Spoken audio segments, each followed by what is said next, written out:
Hi, good morning. This is going to be video 802, and don't know exactly the right thing to call it. Just kind of touching base. Um, the biggest thing that happened to me this week is I had my company has a podcast. They have a channel, Humana Radio, and they allow people to do podcasts, I guess I should say. And at the start of every show, they say, Humana Radio is provided as a entertainment. The views and news expressed by the podcast hosts do not necessarily represent Humana and kind of a standard disclaimer in case you hear something that you don't agree with or you don't think is whatever, cover my ass type thing. But uh, the topic was trans athletes. And I guess because of maybe the Olympics that are going on right now, it kind of surfaced, and I'm glad they talked about it. I mean, it's I think, and maybe I'm letting the cat out of the bag, as it were, for this video. But there's a saying that there's no such thing as bad press. If you have an idea or something that you want to get out there, um, just getting it out into the stream of consciousness. And granted, for Humana, for my company, obviously it's only available to it's an app you have on your work computer. It's not something, although you can get it on your phone, so maybe I guess I should take that back, but it's not something that's available to the general listening audience. But when you have a company that, and I don't even know how many employees, but definitely over 500. Okay, I mean, this is company wide and whatnot. It's going, and we have offices around the world. So I mean, it's a lot of people. Okay, it's not just a handful of people that have access to it, and it's the type of thing that it's downloadable, obviously, as a podcast. But they also, on Humana Radio, they broadcast it. So even if you had no intention whatsoever of looking for it and listening it, you open up your radio, the app, and it comes on, and you listen to it. You might expose someone to an idea or a topic that they had absolutely no idea they were going to get exposed to.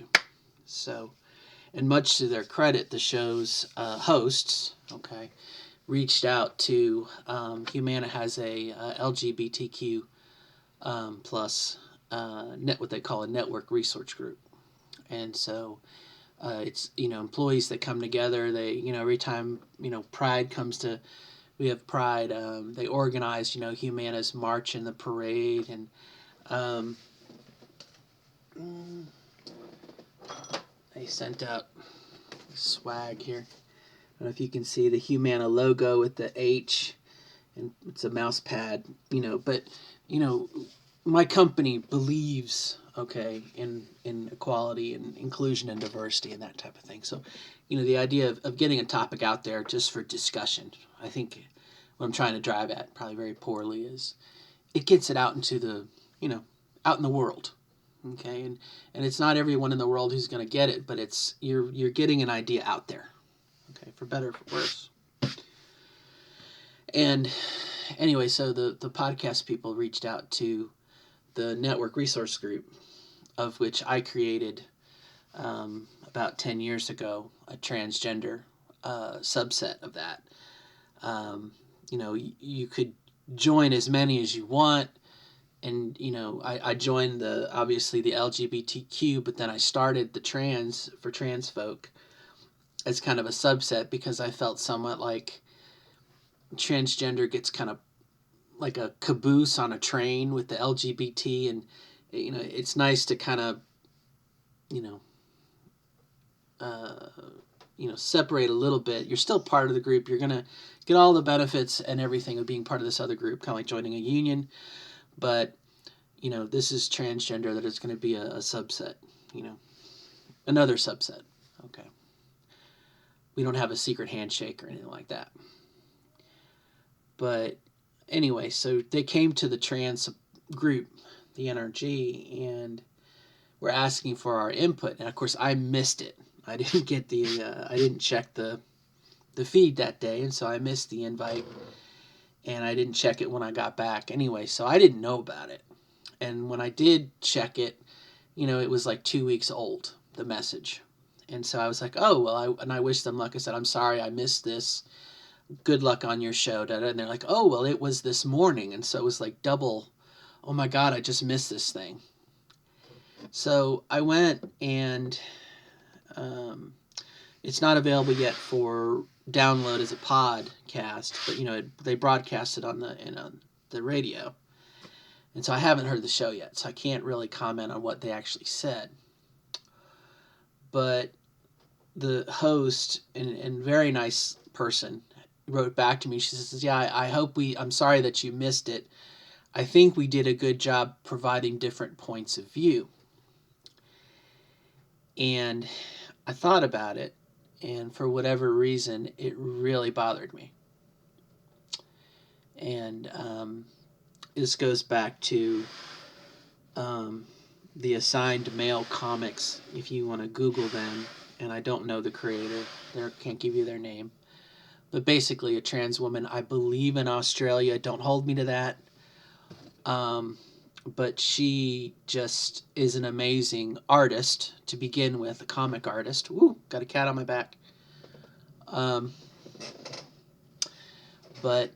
And she has non-binary stuff as well, but anyway.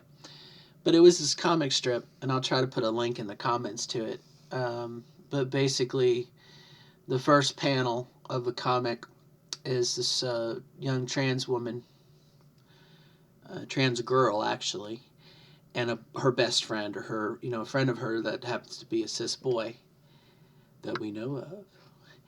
And he says something like, yeah, my parents are, I'm for trans rights, but my parents are against them. Or trans people, I think maybe is what it says. And the girl just like explodes. And she's like, how do I articulate this situation? And so in the next panel, I believe, she points to the sun and she says, the sun, for or against. And then the next panel, she points to the snow on the ground. The snow, for or against. In the next thing, it was something else, this, for or against. And he was like, what are you talking about? And in the last panel, it said something like, you cannot take something that's tangible in our world and observable, and just because your opinion, act like it doesn't exist, And so I guess that was kind of my, what kind of set me off about, someone being for or against. And definitely, you can have, this is more of a, it's not so much an object, like this Pyrex bowl. I'm for the bowl or against the bowl. It's a concept of participating in a sport, trans sports. But the idea that someone saying I'm against it, and like it how I felt was, I felt very disenfranchised. Attacking a trans person, saying they can't participate, it has a lot of stuff with it, but it comes back to me. It devalues me. It ignores me as a trans woman. I feel it tries to deappreciate me or invalidate me in some way. And in the case of the show, your general population, or the people that I hear having an opinion, they're not transgender. They're not athletes. It's like, pulling 20 people off the street, cross-section of society, and asking them a question that, probably for most of them, it doesn't impact them. They don't have a kid in school. They don't have it doesn't impact their life in any way, shape, or form. And they just have an opinion, that is then going to, in this case, empower by voting for a legislature, a politician that's going to make a rule that then is going to affect kids' lives and adults' lives and whatnot. Children. This whole idea of we have to save the children. You have to protect the integrity of girls' sports. There's so much damage that gets done from that anyway, and I don't necessarily want to focus on that because that's another topic for another time. But again, this idea of opinions, and I wrote back and I said, I just have to share with you da da da da da, and I used the comic as an example, and the other comic that I used of Assigned Male Comics was about, identifying, allowing a trans child to be themselves. And it says something to the effect of, in the first panel, and it's the same girl, I don't know her name, and I apologize, but she's like, giving a child the love and support that they need to be themselves encourages growth, development, blah, blah, blah, blah, blah, and is a positive thing. And then there's something to that effect. In the second panel, withholding that love and understanding and forcing them to be da da da da da, degenerates, a lot of negative things. And then the last panel, she says, and probably the wrong thing is considered abuse. And I posted that also. And you would not believe. Okay, when I say I posted it, Microsoft has a product called Yammer. And Yammer is like basically Facebook for work. That's the only thing I could tell you. We're encouraged. We're not allowed to use Facebook at work, okay, obviously, but we're encouraged to post ideas, connect with other people on Yammer. And I posted the comic on Yammer, and you would not believe the firestorm that created. And the argument, if I could precipitate it out to its just basic, was, and this is what someone wrote: are we expected to suffer with this dichotomy? This is a false dichotomy, I guess is what they said. To call this not recognizing trans youth abuse means that usually you have to persecute the abuse, hold them accountable, and stop the abuse, which was like, fuck yeah, that's it. It is abuse. You are being abusive. I'm getting angry. The veins. That was the whole point of it. And it got to the point that moderator had to turn off comments. And one comment that I'll share with you that really stood out is someone came and said, I disagree with you. I've seen this. I have my niece and my niece and then my friend's cousin who are trans. This is their experience, So it kind of goes back to that other thing, that just because you agree or disagree with an observable phenomenon or an object doesn't cease that from existing. And so it kind of like reinforced the other comic. The two, they were dovetailed into each other. And I'm very happy to say that, again, the majority of the population at my work are supportive, okay? And definitely as far as when we're on the clock and company policy, we are, they don't tolerate abuse. They don't tolerate discrimination. My company is that way. And I hope that it catches on. I'm hoping, knock on wood, even if it's just at Pride time or public face, that is out there. And if a businesses or corporate America or whatnot, again, you see posts about, blah, blah, blah. They're just doing it because it's Pride time. But it gets it out there into the common consciousness, and you might be pissed that there's a Pride flag and a Toyota logo. or a pride flag and a, da da da da da, Harvey's hot dog stand and whatever local business and a pride flag, and you're like, oh, they're just trying to cash in on it, and you cheapen it. But I would caution against it, because they're getting it out there.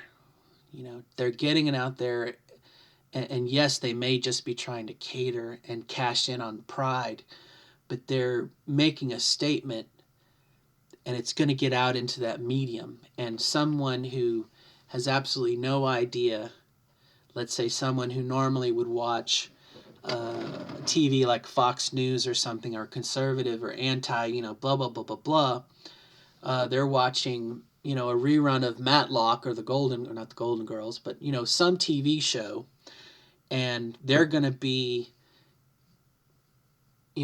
without their knowledge or consent, they're going to get that pride image in their face. And it's going to be so-and-so supports, LGBT. And eventually, okay, they're going to start to see that more and more and more. And we can hope that it's kind of starts to say, you know what, maybe my opinion is wrong. Now, you probably know some people, I sure do. I was one of them at one point, who you're very steadfast, and that might create a knee-jerk reaction that's like, oh, see, Martha, what is this liberal shit, da da da, and again, it can provide fodder for negativity, but getting it out there, getting it out into the common consciousness, I think is a benefit. But anyway, it took 2 or 3 days. Like I said, I hope, and what I suggested was they have another show that may be dedicated to trans stuff instead of just the topic of athletics. And again, a point that I've made here on this channel, and I strongly, strongly believe in, is that Black Lives Matter and LGBTQ, but I'm going to say trans because, like I said, trans people are like the caboose on the LGBTQ bus. We are like we're the back of the train, okay, excuse me, mixed metaphors. I mean, we're just like the add-on, okay, as far as, in my opinion, to LGBT stuff, and it's just a perception. Sometimes we're a quiet caboose because we don't want to be outed, right? We want to be stealth. We want to be stealth. We don't want people to know that we're trans. But anyway, I'm sorry. I derailed myself, speaking of trains. So yeah, it took me a couple of days to process it, but I want to talk a little bit about, the thought process, and maybe if I was ever smart enough one day, maybe I'd write a book or something, but the argument, and this is, I'll use this as an example, that way it'll give me a framework. On the show, one of the hosts, she said, well, here's the article we did use. And I wrote back to her and I said, thank you for sharing this with me. And I picked apart the article, and then I gave them more links back. Stuff that was part of the Human Rights Campaign, or the, not the ALCU, American Civil Liberties Union, okay. Their legal cases and arguments as to, that debunks some of the myths. So probably what I'm going to say, you may have already be aware of. But the article that they used was printed just 2 weeks ago. And the article was written by a woman, I believe her name is Diane Nyad. And she is a former Olympic swimmer. She's an endurance swimmer. You may remember her back in some time ago. She swam between Cuba and the United States. She's an endurance swimmer, open ocean swimmer, blah, blah, blah, blah, blah. I think at the time she was in a shark cage, but she swam in this cage dragged behind a boat. But anyway, so at face value, and what I wrote back to the women is I said, okay, so right out of the gate, you're quoting an article that's written by a woman who currently makes money speaking. She's a public speaker, gets paid to, motivational speaker, to talk about her record as a woman swimming in the ocean. Can you see a reason why she might want to perpetuate this myth of anti-trans, da da da? She has an invested interest in keeping biological males out of the swimming. Okay, so from the get-go, she has a vested interest in making trans women's lives hell. Okay, because it protects her records, her Olympic records, her stamina records, and also it turns out she's a lesbian, and that doesn't necessarily make her a TERF. Okay, but you have to look at her history, and I googled her name, and yeah, she's got several paid speaking experiences where she talks about trans women, blah blah blah blah blah. So I'm not going to call her a TERF, but you just have to consider the source, okay? And so what I had said to the women who did the show was, if you were to do this again in the future, try to find a medical study. There are numerous studies that have been done by universities or the Mayo Clinic, Johns Hopkins University.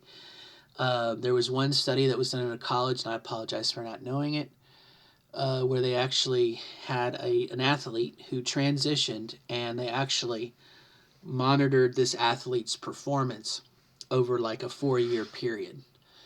A year before they transitioned, when they started, a year into hormones, and then continue. The person had GCS. They monitored, okay? And it was the kind of thing that you could look at data over a span of like 4 years. And granted, it's just one person, but they did, body mass, body weight, muscle mass.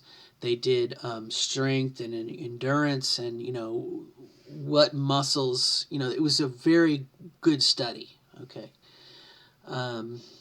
Something like that will actually compare, the actual what happens, as opposed to someone who says, yeah, it just makes sense. Those trans women are biological males. They shouldn't compete. You have an opinion versus scientific evidence. And it would be much better, in my opinion, to have the latter than the first. But, what I saw in this woman's article is she kind of developed like a fake theory about why men were better than women.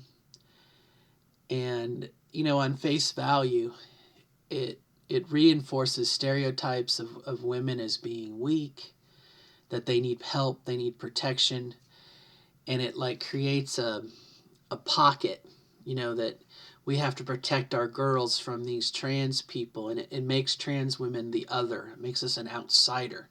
The boogeymen, okay, for lack, and I apologize for saying boogeymen, but the boogeymen that have to be protected, save the children type thing, keep us out of bathrooms because, so that's kind of like one bad thing. But, what she did is she said, she, much to her credit, she acknowledged, this Diana Nyad, acknowledged that, yes, there is a loss of muscle mass and da-da-da-da-da, which I think is a huge step for someone to actually admit, that hormones, HRT, will change the, muscles and whatnot. It's a big step for her. But then what she said was, but we know that men have longer arms and longer legs, and, their skeletal structure gives them an advantage, da-da-da-da-da, which I guess was the selling point for the women on the podcast, and that was where they left it. But, I thought a lot about it, and I apologize if you've already heard this, but, people come in all shapes and sizes. And, we're watching the Olympics right now, and think of all the people here in the United States, and I don't know how many people there are in the United States. I'm going to guess and say I've heard that, well, that's the population of the planet. But let's just say 20 million. Okay, it's definitely more than that, but let's say 20 million in the United States. And out of that cross section, the cream of the crop, who you want to send to the Olympics probably are your best athletes. Okay. It's got to be less than 100, maybe 100 total. I know you got a lot of team sports and everything, but let's say 200, maybe 500. That's a lot. What is 500 people out of 20 million or 40 million people? It's a very, very small percentage. And so to say that you're going to ban men, biological males, okay, from competing just because some of them might have longer arms or some of them might have longer legs is just such a fallacy.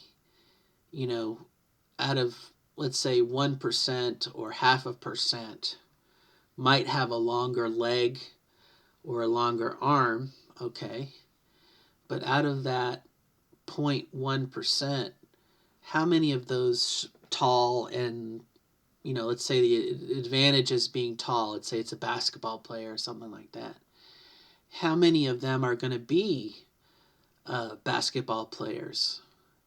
How many of them are going to be, it's got to be a fraction of that 0.5%, right? And so to say that all men would have an advantage against the women's Olympic team doesn't make much sense. And if the issue is a longer arm or a longer leg, or, think of Michael Phelps in a swimming pool, he has awesome oxygen capacity in his lungs, okay, a very efficient respiratory system. You're talking about a trait. And so if it's unfair to allow one person to play a sport because they have a longer arm or a longer leg, then that same thing should apply to a woman, a cis gal, who has a longer arm and a longer leg. And I think that's the thing that's where that argument, I think, kind of falls apart. And so the issue, again, is not you're banning longer-legged people or longer-armed people or people with really good lungs. This is against trans women or trans men, as the case may be.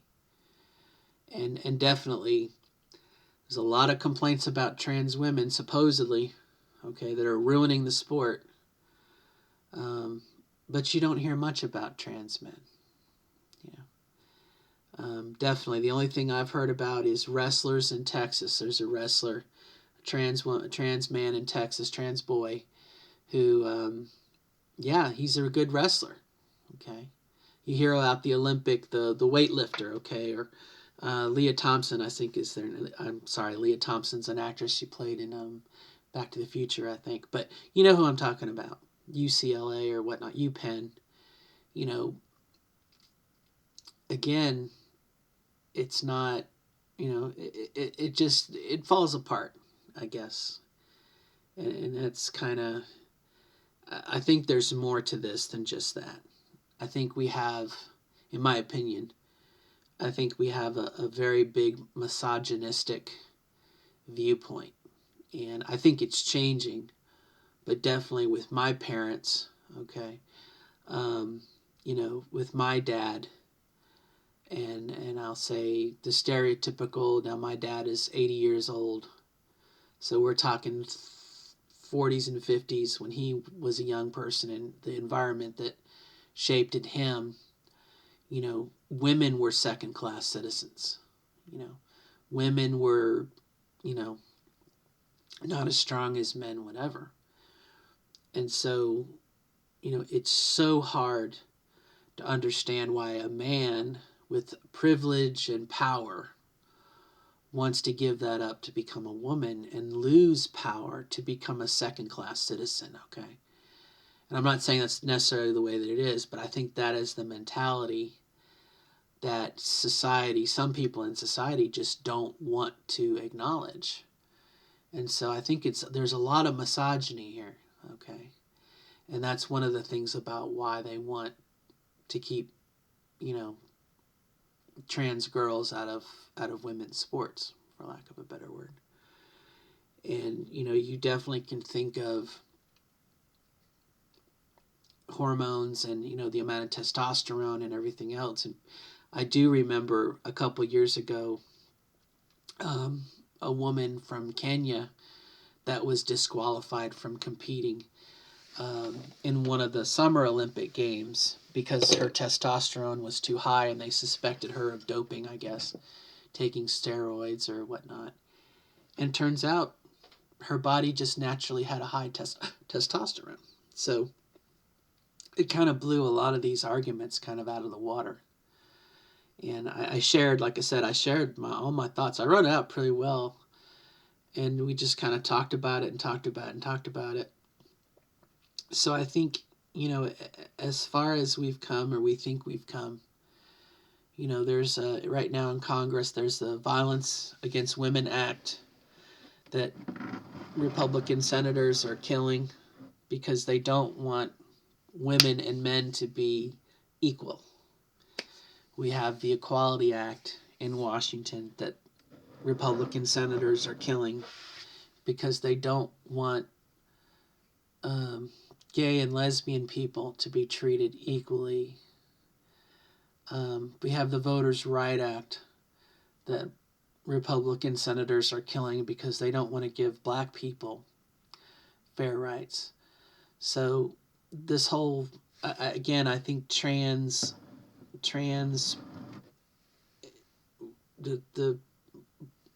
Black Lives Matter and transgender, we're connected at the hip. I really, really believe that. I really, really believe that. And obviously, the Equality Act is an addendum to the 1964 Civil Rights Act. So obviously, yeah, we're connected. I mean, gay and lesbian, equality, we're connected. And I think if we could join forces, that would just be huge. And I think that's something I'm going to do today, is I'm going to look into getting some Black Lives Matter shirts, and I'll start to wear them. Wear them to the grocery store when I go shopping. Because I think,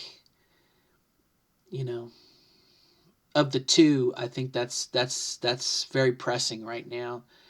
And I think it would gain a lot of momentum. But I almost wonder, I would hate to give the impression that I care about one over the other, which I think is the problem that white people have with Black Lives Matter. They're like, well, all lives matter.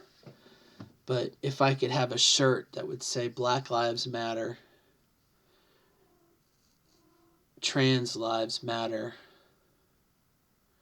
I don't know. I don't want to take away from one, you know what I'm saying? I don't want to create, you know what I mean? I don't know. But anyway, like I said, I think we're connected. And I think I can tell you here on my block where I live in a duplex community. And I'm going to do this today too, if I can find but one of the houses down the street had a Blue Lives Matter flag. And then, they took that down and put up a Black American flag, which I believe is like the no surrender flag. And,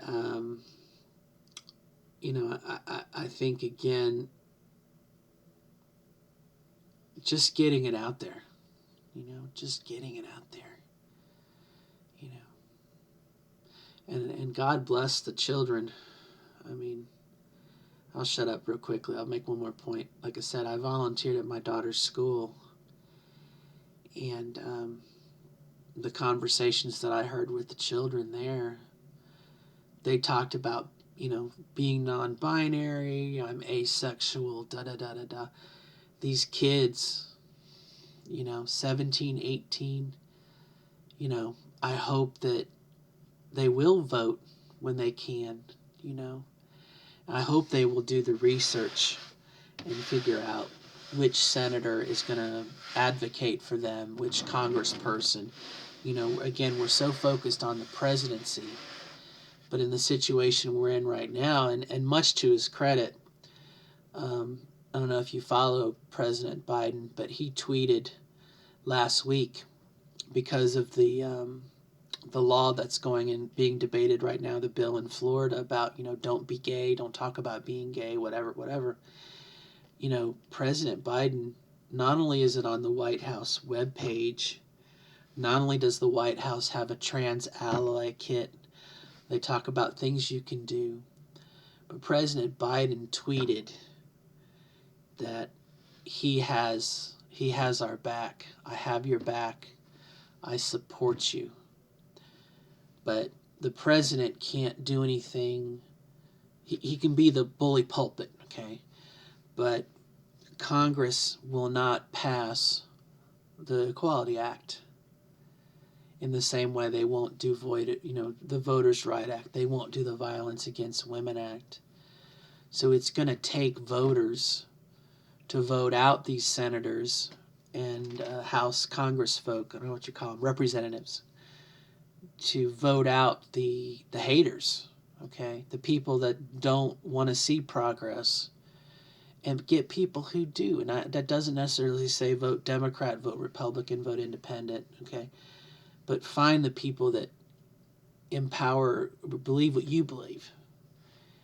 It requires us to do some research. And I live in Indiana, and I wrote every person I could get a name on and asked them to vote for the Equality Act. And I got, excuses and, I don't believe it. I can't support it because it supports abortion or da-da-da-da-da.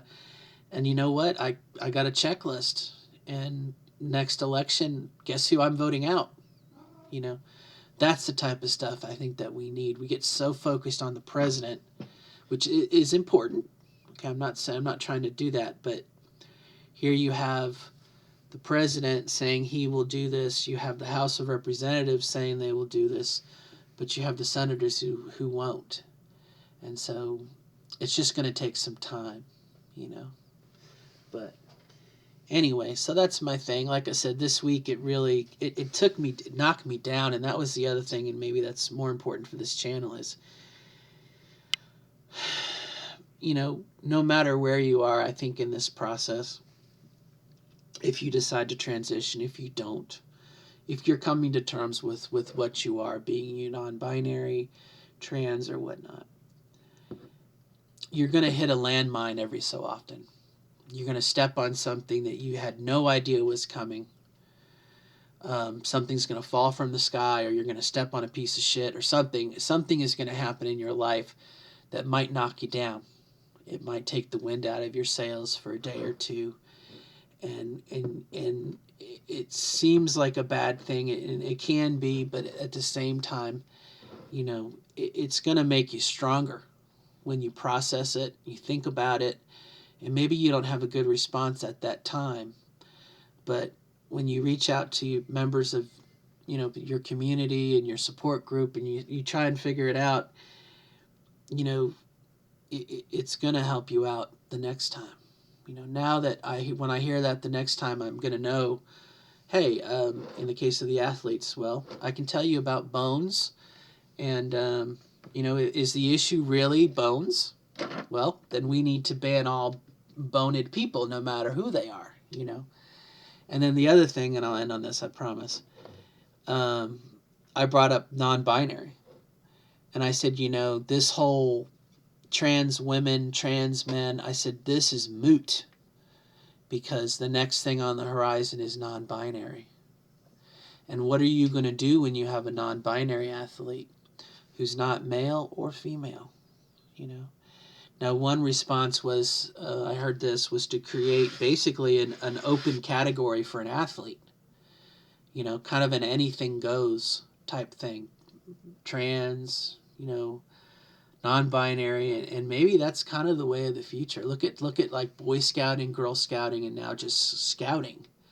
Okay, um, Boy Scouts of America, in addition to a lot of pedophilia and everything, but they realized, we're dying because we're excluding girls, and so they just became Scouting.